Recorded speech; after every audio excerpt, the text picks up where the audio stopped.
Ketika cinta ditolak, maka Roma gua bakar. Inilah kisah tentang Raja Nero. Cinta adalah sebuah kata yang memabukkan, tapi tidak bagi seorang tiran. Cinta yang ditolak bisa membakar dunia. Namanya adalah Nero Claudius Kaisar Augustus, Kaisar Roma yang terkenal dengan musiknya, puisinya, dan kegilaannya. Tetapi di balik topeng seniman itu tersembunyi ambisi, delusi, dan luka dalam yang akhirnya membakar ibu kota kekaisaran terbesar di dunia kuno. Inilah kisah seorang wanita yang menolak cinta sang kaisar dan membuat Nero membalas dendamnya dengan mengubah sejarah selamanya. Putar intronya. Cio Tornato. Cio Tornato. Cio Tornato. Bab 1. Anak iblis dari jalur kaisar.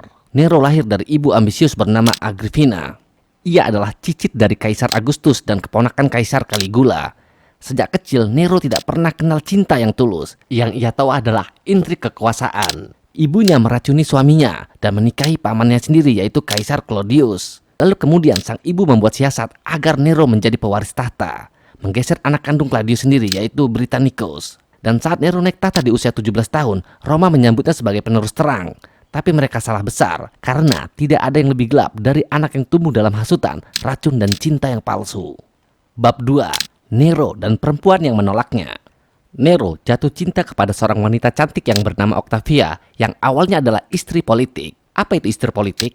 Istri politik adalah sebuah jalinan pernikahan yang terjalin tanpa dasar cinta, tetapi karena sebuah dasar kepentingan.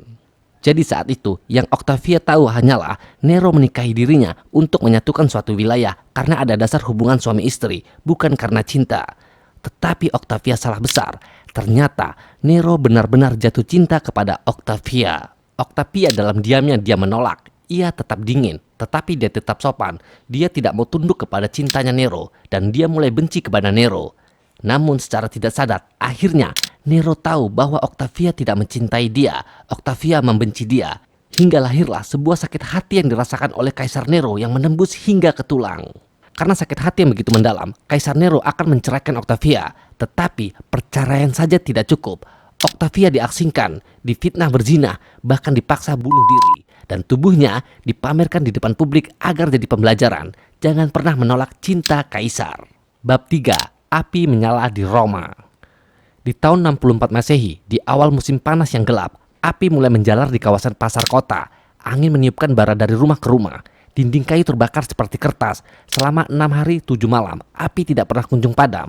Dan selama itu, 2/3 kota Roma lenyap. Tapi yang lebih mengerikan adalah rumor yang beredar, Nero lah yang membakar Roma itu. Kenapa? Karena dia ingin membangun kota baru sesuai dengan visualnya sendiri, dengan kuil yang megah, istana emas, dan jalan raya melingkar seperti matahari. Dan untuk itu, kota lama harus dihancurkan. Saksi mata mengatakan, saat api mulai melalap kota, Nero bermain alat musik lira dari balkon istana sambil menyanyikan puisi tentang kehancuran Troya. Apakah itu mitos?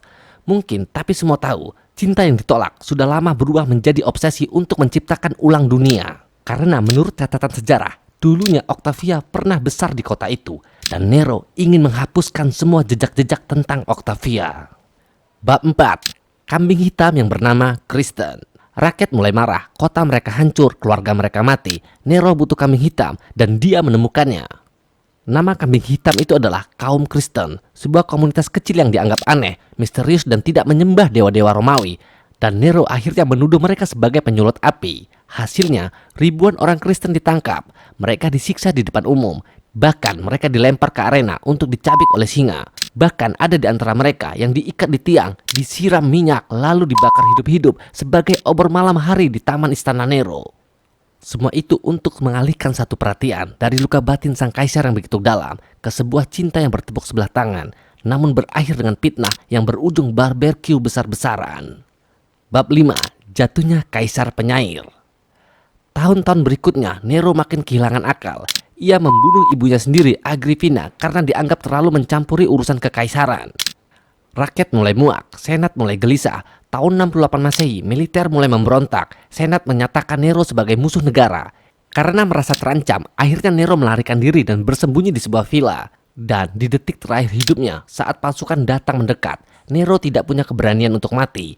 Ia memaksa budaknya untuk menebas lehernya sendiri. Dan sebelum ditebas, dia memiliki kata-kata terakhirnya. Dan kata terakhirnya adalah, betapa seninya aku akan hilang dari dunia ini.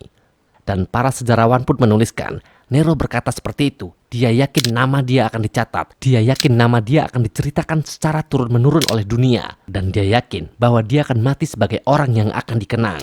Maka dia ingin dikenang dengan mati sebagai seorang yang puitis. Setidaknya Nero benar bahwa dia akan dikenang karena di sini gua Zio Tomato telah membahasnya untuk kalian. Bab 6. Luka dalam yang membakar hatinya sendiri. Sejarah mengingat Nero sebagai tiran, sebagai pembakar Roma, sebagai algojo bagi umat Kristen awal, sebagai seniman gagal yang tidak bisa mengendalikan lukanya sendiri. Tetapi bagi sejarawan, Nero adalah anak korban ambisi dari orang tuanya yang tumbuh di antara racun dan cinta yang palsu, yang membunuh karena takut ditinggal dan membakar dunia hanya untuk merasakan hangatnya perhatian. Itulah bahayanya jika seorang penguasa merasa kesepian, karena luka batinnya bisa menjadi api sejarah yang membakar segalanya. Kalau menurut lo sejarah itu cuma kumpulan tanggal dan nama, lo salah. Karena di balik setiap kerajaan ada air mata, dendam, dan cinta yang ditolak. Jangan lupa follow Zio Tomato, karena yang paling mengerikan dari sejarah adalah bahwa ia akan selalu terulang.